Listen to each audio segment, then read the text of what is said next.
Ajayi, by the time you read this, I'll already be dead. So don't get too excited and read what I have to say. Don't bother looking around the house for me either. Of course I didn't want my body where our beautiful daughter may see it, for she has already seen enough. She has already had to endure far too many years of her mother being tortured by the man she is supposed to look up to. Even though I know my demise is going to hurt her dearly, I cannot live like this anymore. So I'm taking these painkiller pills, prescribed for the kind of pain you had inflicted on me, and off to the beach where I can die peacefully. Don't bother looking for me. Just sit there and do something that you haven't been able to do for the past 6 years. Listen to me. Now that I have to go and kill myself to get your attention, the least you can do is finish reading this letter. I have been writing it over and over in my head for years. Every time that you beat me, I had to rewrite it to add to the horror, because I didn't want you to find me after I died, because the thought of you touching me, even after death, turns my stomach, and I refuse to let you touch me again, in life or death. That is why I've gone to the beach, where the water will wash away my body, never to be seen again. Hopefully. I chose to die because I promised God when I married you that I would love you for life. And since I am more afraid of him than you, I chose death. As I look around this house, you know, it's funny, but I can remember the good times that we shared together before the baby.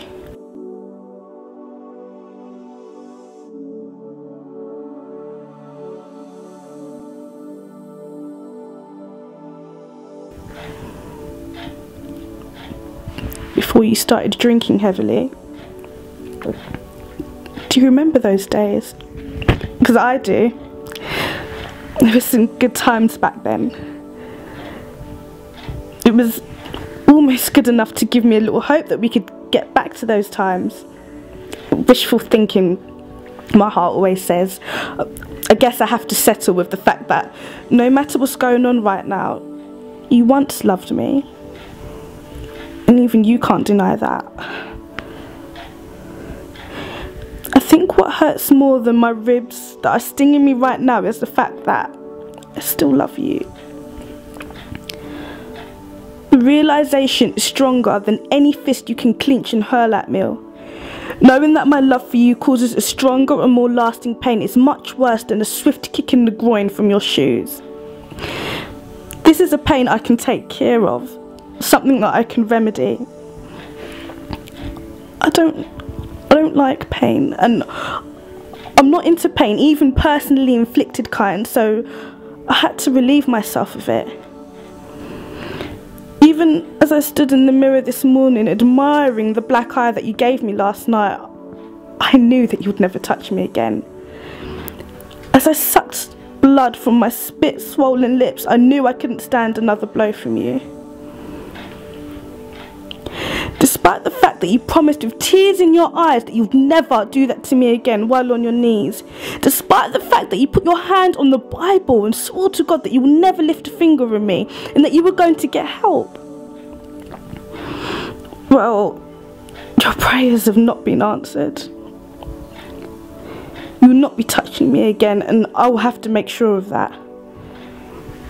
After the beating last night, when you picked me up and carried me to our bed, I prayed for death to come. As you lay on top of me and kissed my swollen face, so soft and gentle, I cringed. I was in pain, not pleasure. I didn't feel any pleasure even when you were inside of me. I moaned because your weight was on my stinging ribs, and when I scratched your back, I was in so much pain. When you went to sleep, I laid there because I couldn't move. You left the condom inside of me. The condom you wore because you didn't want me to bleed on you, like I did last time you kicked me. I know you looked for the condom before you left the house this morning, but keep reading and you'll soon find out where it ended up. I woke up before you this morning and cooked your breakfast like I always do. As I watched you eat the breakfast that I painstakingly made, spreading the butter on your bread, one thought kept going through my mind. I should have poisoned you. But I felt that was an easy way out. I want you to feel the pain that I have felt all these years. After you went through your breakfast, I put the dishes in the sink and I wrapped up the knife you used this morning in a napkin and put it in my pocket. After you left, I figured out that with me gone, you would run over to your little mistress's house and tell her the good news. Oh, don't look surprised. I knew about her all along. I knew you were cheating on me. So I went over there this afternoon and killed the bitch. I stabbed her home wrecking ass dead with the knife you used this morning. Since there was a lot of screaming, I knew the police would be here soon. So I took the condom you left inside of me and smeared your semen on her private part. Oh, I know you didn't actually kill her, but you might as well have. It's your fault that she's dead, so why should anyone else take the blame but you? They probably won't sentence you to death, though you have your high-priced lawyers to defend you. The same lawyers that bribed a judge when they had you on charges of embezzlement from the government contracts. Remember, you gave me those documents to shred. I shredded a few, but the rest, I tucked them away. For a day like this. You see that box near the fax machine? This is the rest of your fraudulent documents. I faxed them over to the Justice Department this afternoon. I guess those papers are not going to do much damage since you were going to be linked to your mistress's death, but I'd already faxed them before I thought about it. You haven't been this quiet in a long time. I guess if all that I had to do was die to shut you up, I should have killed myself a long time ago. So, since I've got your undivided attention for a change, let me tell you what I want for you to do. On the side of the computer screen there is a gun with one bullet on it. On the other side is the telephone. You could A, call the police, turn yourself in and go to jail for the rest of your life, or B, you can take the gun and join me. Don't think of showing this letter to the police. You know how their brain works. I already thought of that.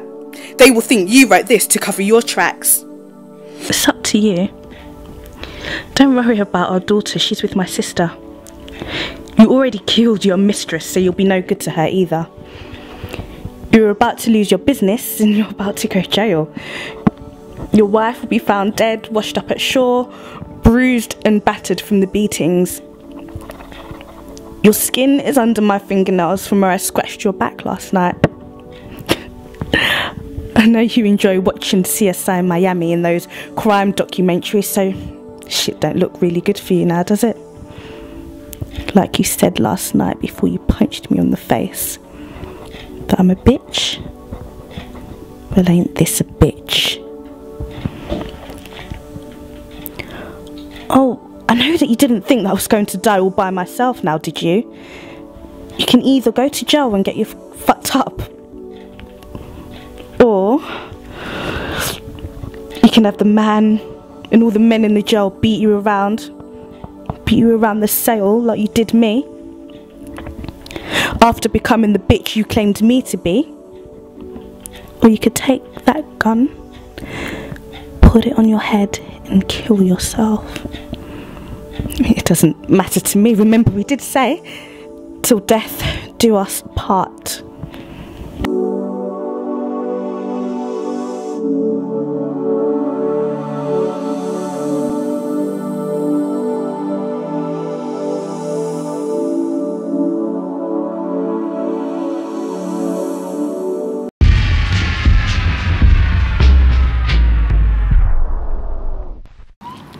You are finished.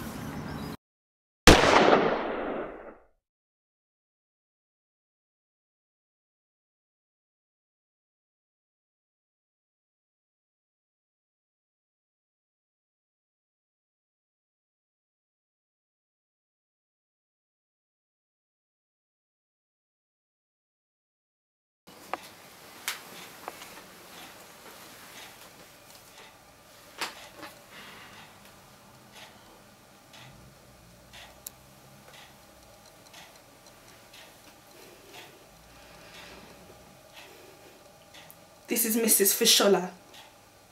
You're fucking my husband? Just to let you know that he killed himself. And I hope you can live with that for the rest of your home-wrecking life.